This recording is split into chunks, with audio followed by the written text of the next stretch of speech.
வணக்கம் next gen channel நேர்களே, நான் உங்கள் அன்பான சயின்டிபிக் வேதிக் அஸ்ட்ராலஜர் அஸ்ட்ரோரஞ்சி பேசுகிறேன். நல்லது நினைப்போம், நல்லதே நடக்கும். இந்த வீடியோவில் நம்ம என்ன பார்க்க போறோம்னா,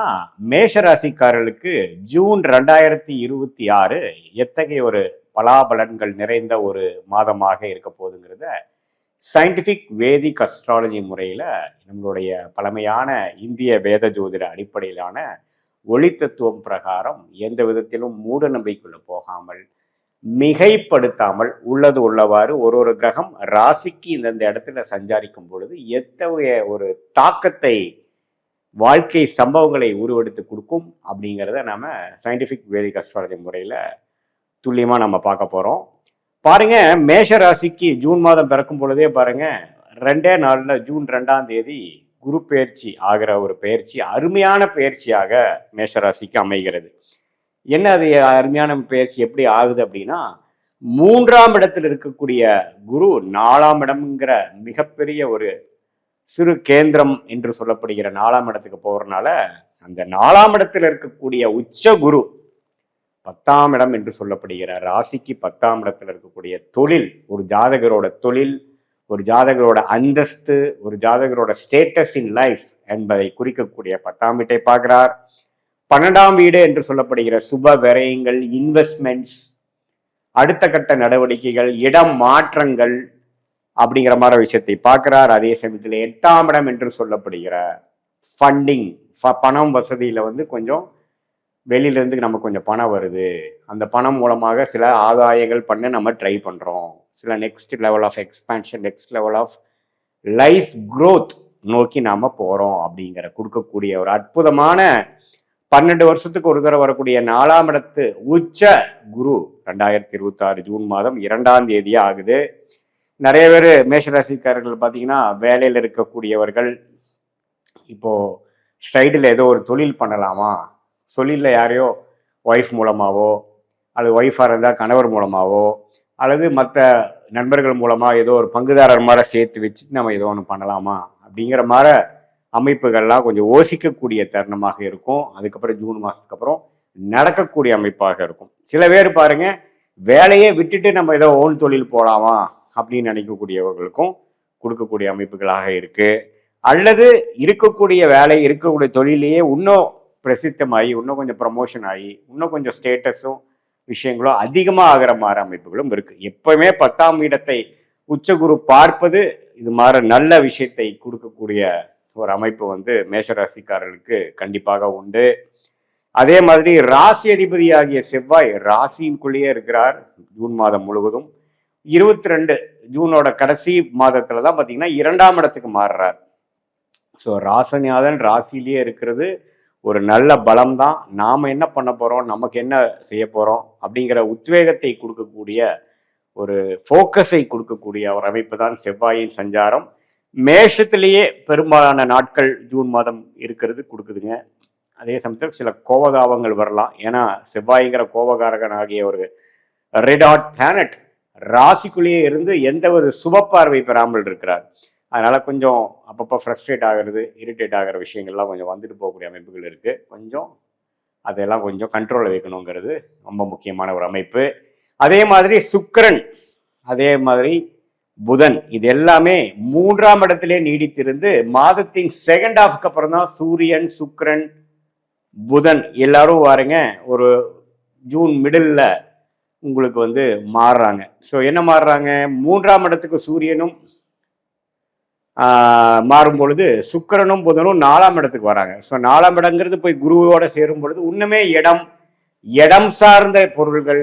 வீடு, வண்டி, வாகனம், தொழில் மேன்மை, அது மாதிரி விஷயத்துக்காக நம்ம கொஞ்சம் ஆடம்பர விஷயத்துக்காகவோ, ஒரு தொழில் முனைப்புக்காகவோ நம்ம இன்வெஸ்ட்மெண்ட்ஸ் பண்ண போகிறோம், ஒரு முயற்சி எடுக்க போகிறோம். சம்டைம்ஸ் ஒரு ஆர்சி எடுக்கிறதா இருக்கட்டும், ஒரு ஆஃபீஸ் ஓப்பன் பண்ணுறதா இருக்கட்டும், ஒரு விசிட்டிங் கார்டு அடிக்கிறதா இருக்கட்டும், ஒரு புதிய டொமைனுக்குள்ளே போகிறதா இருக்கட்டும், நான் இதுதான் பண்ணுறேன், this is my position, this is my பிஸ்னஸ்ங்கிற அடுத்தவங்களுக்கு நீ அறிமுகப்படுத்துறதா இருக்கட்டும், அது மாதிரி விஷயங்கள். அதே மாதிரி வீட்டுக்கு வேணுங்கிற வசதிக்காக வேணுங்கிற ஒரு பொருட்களை வாங்குறதா இருக்கட்டும், வண்டி வாகனத்தை அப்கிரேட் பண்ணுறதா இருக்கட்டும், சின்ன வண்டியை கொடுத்து பெரிய வண்டி வாங்குறது, அது மாதிரி சில விஷயங்கள் எல்லாம் ஒரு ஆரம்ப கட்ட ஒரு அற்புதமான ஒரு மனநிலை, அதுக்கு தகுந்த மாதிரி இன்வெஸ்ட்மெண்ட், அதுக்கு தகுந்த மாதிரி பொருள் வரவு, இது எல்லாத்தையுமே கொடுக்கக்கூடிய ஒரு அற்புதமான மாதமாக மேஷராசிக்கு இந்த ஜூன் மாதம் 2026 வந்து பிற்காலத்தில் வரக்கூடிய அந்த குரு பெயர்ச்சி பலன்களோட அடுத்தடுத்து வரக்கூடிய பலன்களுக்கு ஒரு ஃபவுண்டேஷனாக, ஒரு அடிப்படை அமைப்பை கொடுக்கக்கூடிய அமைப்பாக மேஷராசிக்காரர்களுக்கு இந்த கடகத்தில் உச்சம் பெறக்கூடிய குரு கொடுக்கிறார். அவரோட சேரும் சுக்கிரன், அவரோட சேரும் புதன், இது எல்லாமே நல்ல அமைப்பை கொடுக்குறாங்க. மாணவர்கள் மேஷராசிக்காரர்கள் பார்த்தீங்கன்னா நல்லா படிக்கக்கூடிய அமைப்பு, படிப்புல வந்து நல்லா தேர்ச்சி பெறக்கூடிய அமைப்பு, மெமரி பவர் கொஞ்சம் ஷார்ப் ஆகிற அமைப்பு, இது எல்லாமே புதன் சுக்கிரனோட சேர்வதனாலையும் புதன் உச்ச குருவோட சேர்வதனாலையும் உங்களுக்கு வந்து மாதத்தின் செகண்ட் ஹாஃப்ல இருந்து ஓரளவுக்கு அவங்களுக்கு பிடிச்ச கோர்ஸ் ஜாயின் பண்ணுறது, அவங்களுக்கு பிடிச்சதா ஒரு அமைப்பு போய் நல்லா படிக்கிறது, காம்படிட்டிவ் எக்ஸாம்ஸ் எழுதுறவங்க வந்து நல்லா பெர்ஃபார்ம் பண்ணுறதுங்கிற மாதிரி ஒரு நல்ல பலன்களை புதன் கொடுப்பதனால மேஷராசிக்காரர்கள் அதுலேயும் பார்த்தீங்கன்னா ஒரு நல்ல சேஞ்சஸ், அதாவது காம்படிட்டிவ் எக்ஸாம் எழுதுகிற மாதிரிலாம் இருந்தாலும் சரி, மாணவர்களாக இருந்தாலும் சரி, டெக்னிக்கல் துறையில் இருக்கிறவங்களா இருந்தாலும் சரி, அதே மாதிரி மீடியா துறையில் இருக்கக்கூடியவங்களுக்கும் சுக்கிரன் குருவோட சேர்றதுனால கொஞ்சம் ரெகக்னிஷன், சில லாபங்கள்லாம் கிடைக்கக்கூடிய ஒரு அற்புதமான ஒரு மாதமாக இருக்கிறதுங்க. ஸோ சூரியனோட சஞ்சாரம், செவ்வாய், சுக்கிரன் எல்லாமே ஓரளவுக்கு நல்லா இருக்கிறனால இதுவரை கடந்த 2025 மனசுக்குள்ள போட்டு எதை நாம வந்து யோசிச்சு கொண்டிருந்தோமோ அதை வந்து செயல்படுத்தக்கூடிய ஒரு மாதமாக, அதாவது தொழிலதிபர்களாக இருந்தாலும் சரி, நடுத்தர வயதினராக இருந்தாலும் சரி, இல்லத்தரசிகளாக இருந்தாலும் சரி, மாணவர்களாக இருந்தாலும் சரி, சீனியர் சிட்டிசன்ஸாக இருந்தாலும் சரி, ஏதோ ஒரு விஷயங்கள் நமக்கு ஏற்றதான, நமக்கு பிடித்த ஒரு விஷயங்கள், வேலை, தொழில், என்ன நம்மளுடைய இன்ட்ரெஸ்ட் இருக்கோ அதில் நம்ம வந்து கொஞ்சம் ப்ராக்டிஸ் பண்ணுற மாதிரி சில செயல்பாடுகளை இறங்கி முயற்சி எடுத்து இது நான் செய்ய போகிறேன் அப்படிங்கிற ஒரு விஷயத்தை கொடுக்கக்கூடிய ஒரு passion for work, passion for business, passion for consulting, passion for some contribution to earn a name, fame, money for oneself. அவங்களுக்கு வேணுங்கிற ஒரு சில விஷயத்தை சாதிக்கணுங்கிறதுக்காக ஒரு முனைப்போட, பேஷனோட இறங்கும் தருவாயாக இருக்கக்கூடிய ஒரு அற்புதமான ஒரு மாதமாக 12 வருஷத்துக்கு ஒரு தடவை வரக்கூடிய குரு பெயர்ச்சி உச்ச குருவாக கடகத்திலிருந்து 4ஆம் வீட்டுக்கு மேஷராசிக்கு வரக்கூடிய அமைப்பாக இருக்கிறதுங்க. இது ஒரு பொதுவான பலனே தவிர உங்களுடைய ஜென்ம ஜாதகத்துல என்ன தசாபுக்திகள் போய்கொண்டிருக்கிறது, தசநாதன் எப்படி இருக்கிறார், புக்திநாதன் எப்படி இருக்கிறார், தசநாதனும் புக்திநாதனும் இப்ப கோச்சாரத்துல நம்ம எது மாதிரி அமைப்புல போறாங்க, உங்க லக்னம், நீங்க என்ன லக்னத்துல பிறந்தீங்க, மேஷத்துல நீங்க எந்த ராசி, அஸ்வினி நட்சத்திரமா, மேஷ ராசியில வந்து நீங்க என்ன நட்சத்திரம், அஸ்வினியா, பரணியா, கிருத்திகையாங்கிறதெல்லாம் பொறுத்து உங்களுக்கு என்ன தசாபுக்திகள் போய் கொண்டிருக்கிறது வைத்து இன்னுமே துல்லியமான பலன்கள் கொடுக்கலாம். ஏன்னா இப்ப சனி வந்து விரயசனியாகவும் மேஷராசிக்கு போய் கொண்டிருக்கிறது, ராகு 11ஆம் இடத்திலும், கேது 5ஆம் இடத்திலும் இருக்கிறார். ஸோ இதையெல்லாம் வைத்து உங்களுடைய தசாபுக்தியையும் வைத்து பார்க்கும் பொழுதுதான் பிறந்த தேதி, பிறந்த நேரம், பிறந்த ஊரை வைத்து வரக்கூடிய ஜாதகத்துல வரக்கூடிய லக்னம்,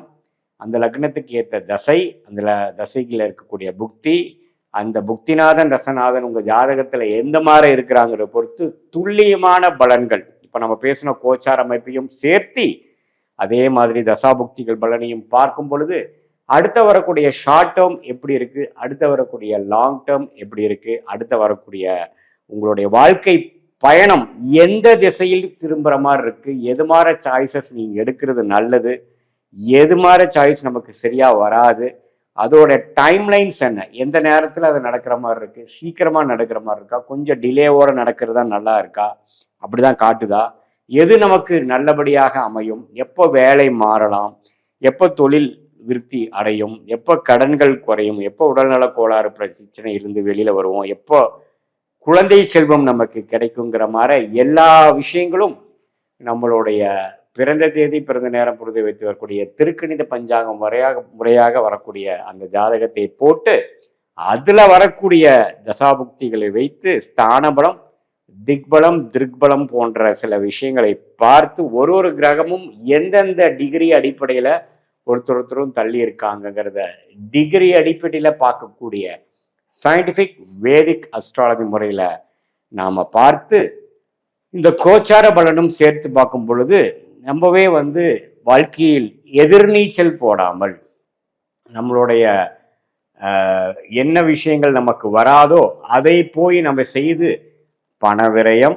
சமய விரயங்களை அனுபவிக்காமல் எந்த விஷயங்கள் நமக்கு உகந்ததாக இருக்கிறது, பிராப்தங்கள் என்ன, தோஷங்கள் என்ன, நமக்கு ஃபார்ச்சுனேட்டான பிளானட் நம்ம ஜாதகத்தில் என்ன இருக்கு, அந்த பிளானட் எதுமாற துறையில் நமக்கு முன்னேற்றத்தை கொடுக்கும், எதுமாற டைம்ல வரும், நமக்கு வேலையா தொழிலா அப்படிங்கிற போன்ற பல விஷயங்கள் நம்மளுடைய ஜென்ம ஜாதகத்தையும் சேர்த்து வைத்து இந்த மேஷராசிக்கு வரக்கூடிய குரு பெயர்ச்சி,